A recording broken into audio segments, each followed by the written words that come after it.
So maybe about a couple of weeks ago, AA posted a video where he put forward the theory or the idea based on theories that capitalism is essentially the main driver of mass immigration. And obviously, I have a massive amount of respect for AA. And I'm not really going to challenge him on the theory because I know obviously he knows a lot about them. But I did want to bring up a few historical examples of times when I think, and a few other things that sort of run against the narrative that he's running, and also later in the video, possibly go through some of the things that I think are in fact more prominent drivers of mass immigration. So we will dive on in to the video. One of the first things that kind of raises questions when you look at the history of the UK immigration is that in 1948, the British Nationality Act meant that any Commonwealth citizen could basically move to the UK. So that was essentially the big opening up. And it happened at a time when, the UK's economy was planned way before the Big Bang. And then after that, most of the acts are generally designed to reduce immigration. Obviously, not many of them have actually achieved that. But I would say that, when you take someone like Thatcher introducing the British Nationality Act in 81, that seemed like a tightening of immigration. So what's happened there is kind of the opposite of what you would expect to see under AA's theory, in that when Britain was, broadly socialist in its economy, it had the most open borders it's ever had, whereas the most laissez-faire Prime Minister actually reduced or put in measures to I doubt, AA's always saying, base things have bled. I doubt he would have done anything similar to the 1981 Act. And I don't think that, big capital, whatever you want to call it, or the financial sector in the UK, I don't think it has any problem with mass immigration, and probably finds that a lot of it is to some extent beneficial. But also, when I look at the sort of companies that are in the FTSE, so these are the companies that would have the sort of power to, put pressure on governments to have lobbyists. When I look at a lot of them, it seems to me that the economic benefit they would gain from essentially, mass immigration equals lower wages, maybe a few more people in the domestic market, but you can always sell stuff abroad. They don't have to be in England to buy something off a UK company. Yeah, when you look at a company like BP, they're going to be much more interested in what the oil price is, or whether or not they can drill in the North Sea, or whether or not petrol cars are going to be banned in 2030. Those things are going to have a lot more detrimental impact on BP's business than minimum wage being, £12 an hour, £15 an hour. I mean, BP could quite happily give all of their, petrol station workers a £10,000 pay rise, and that's 60 million, and they've got annual revenue of 189 billion. This isn't going to be their major concern. And I think that's also true for many of the mining companies, which are be much, probably don't employ very many people in the UK at all. Um, and another thing, when you're, or the one thing that I think about when I'm considering, like, financial power or factory power, whatever you want to call it, is, I mean, British American Tobacco and Imperial Tobacco were two really, like, they're still big. They're still huge companies, bigger than some banks in terms of their market capitalization. But it just amazes me how they've seemingly just rolled over in terms of like anti-smoking campaigners and just capitulated. And it's just like, yeah, we're just going to let you just ban our product and just completely put us out, out of business, unless I guess they get every toddler in Nepal to take up smoking by the time they're 5 years old. And so things like that sort of make me question, well, how powerful is business as a force in politics? I'm certainly not saying that it's not powerful, but it is not all powerful, or there certainly seems to be things that happen that make it seem like it's not. And another example would obviously be Japan, which I appreciate that AA might say, aha, that Japan actually proves him right, because they're sort of starting to go down the route of mass immigration now.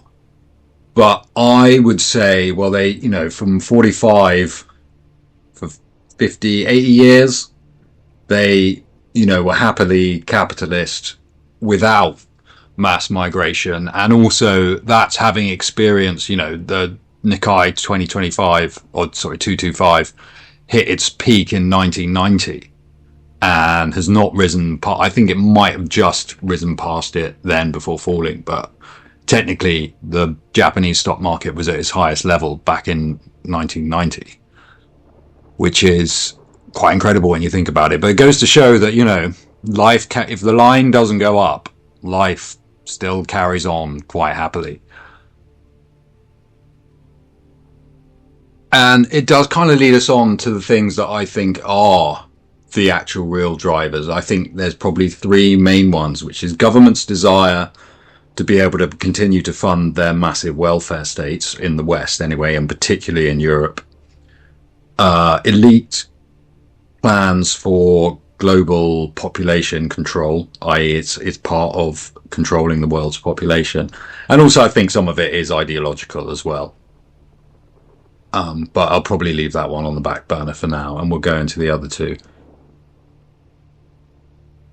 Because if the capitalists like immigration because it lowers wages, then surely they would really love automation, which means no wages, and is a great driver of efficiency. Not only do you not have to pay machines wages, they don't want breaks or holiday or anything like that. In terms of capitalism, to replace a human with a machine is 9 times out of 10 is always the right way to go.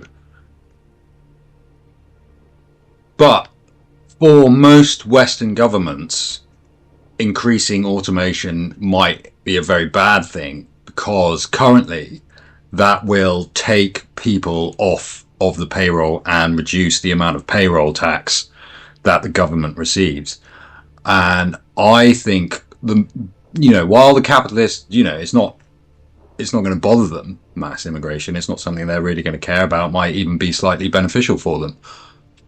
But the governments need it, like they need it, because they're worried about paying their bills. I'm going to go off on a slight tangent here, but I did play a game of Democracy 4, where after a couple of tries at the UK, I managed to win 3 elections in a row and get the national debt down to about, I think it was like 1.68 trillion, or maybe closer to 1.5.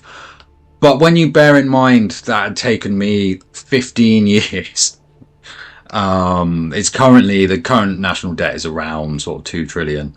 And I had, slashed all the benefits. The retirement age was 75. I had an increased minimum wage for years. I did have a space program and a nuclear fusion reactor, which I was quite pleased with. But I don't think I'm going to make. I don't think I'm going to win the next election on that game. So someone will just come along and ruin all my hard work. And yeah, and one more point on that is, capitalists can always increase their revenue by selling to foreign markets, whereas governments can only really tax people within their countries. So I think I think that governments wishing to continue the gravy train of the welfare state going is actually much more of a prominent driver of mass immigration. And with regards to sort of elite global population control, this is kind of conjecture, but I think there is a logic to it, is when you look at, the globe, and you look at where, if you're an elite wanting to control the total population of the globe, if you look at where the high population growth countries are, they're mainly in Africa, Middle East, sub-Saharan Africa, Middle East, maybe a lot of Asian countries are obviously very low now. I'm not sure about sort of Southeast Asia, or India, I guess, still is producing a lot of people. And so the logic behind it is you are trying to get people out of these high growth countries. Ultimately, they're concerned about the total global population. It doesn't matter to them where these people live. They're trying to get people out of the high growth countries into the low growth countries so that those people become essentially weird, as in Western educated, whatever the acronym is, I've forgotten it, rational democratic or something. Yeah, so they want the guys to be in the places where the women will have abortion, and they want the women to come to places where they will become essentially westernized and likely have, less than two kids. And this is kind of why I don't really get AA's sort of new center-left designation, or, self-identification, whatever you will. Because if you wanted to distance yourself from, the unsophisticated right, he'd achieved that by the sensible centre. That was good optics, I thought. Yeah, that was a good move, and a smart move. But when you then sort of start to label yourself as centre left, it just kind of, for a lot of people who have supported this channel over the years, it kind of does feel like a little bit of a betrayal. And also, if you designate yourself as being centre left, that's where I'd put James O'Brien and Alistair Campbell. So, do you really want to be in the same group as those guys? But, that's not for me to say. AA can obviously do what he wants, but I don't know. I think it's been a real shame that Unpopular Opinions got cancelled, I think. Because I kind of felt that was like a kind of meeting ground for the more sophisticated right. And now that it's gone, I don't know if there's anything that's really replaced it, like in the way like Office Hours hasn't. It's not really the same. But I've already asked him and he's not bringing it back, so.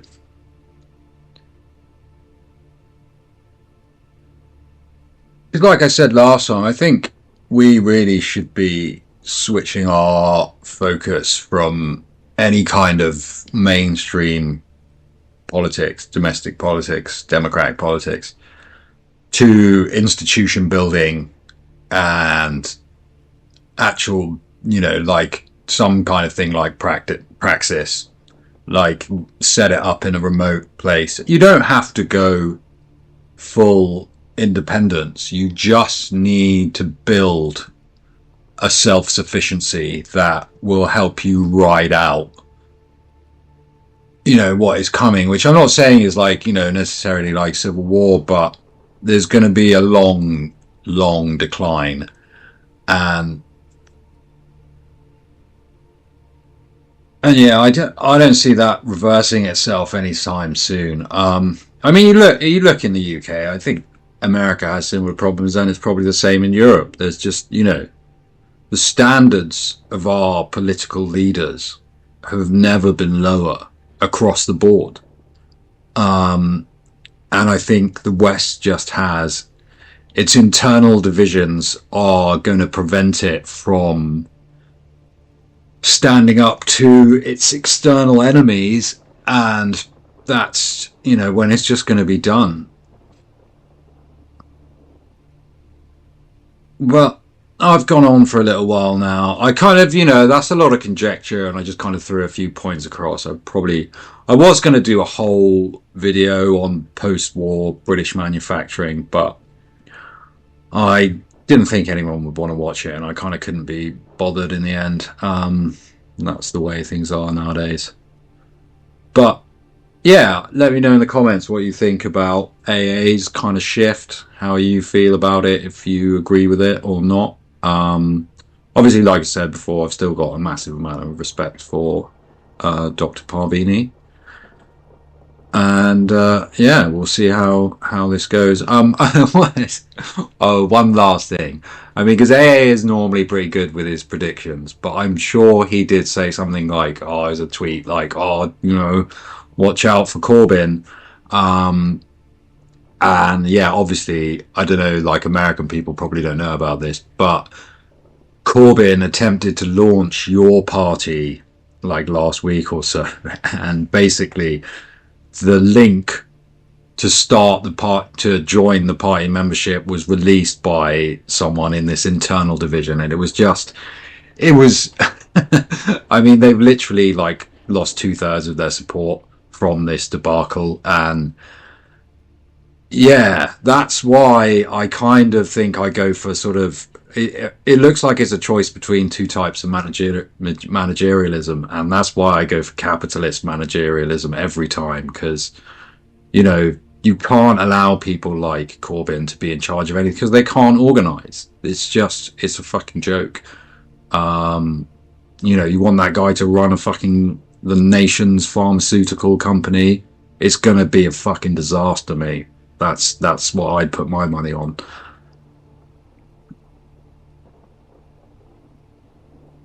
But that's another thing, is I kind of think, with the whole centre-left move, people often say, like, oh no, if you look at it, people are like, they're economically left-wing but socially conservative. So, there should be a constituency there. But I don't know if there is anymore. Particularly with the way the modern left is nowadays. I can remember a sort of tweet, it's like, if you say to a left-wing person, it doesn't matter how, if you're left-wing, you can have quite right-wing economic opinions. But if you're not, if you don't, if you're not into minority worship, then basically that's what is going to get you kicked out of the left, because that's what it's about now.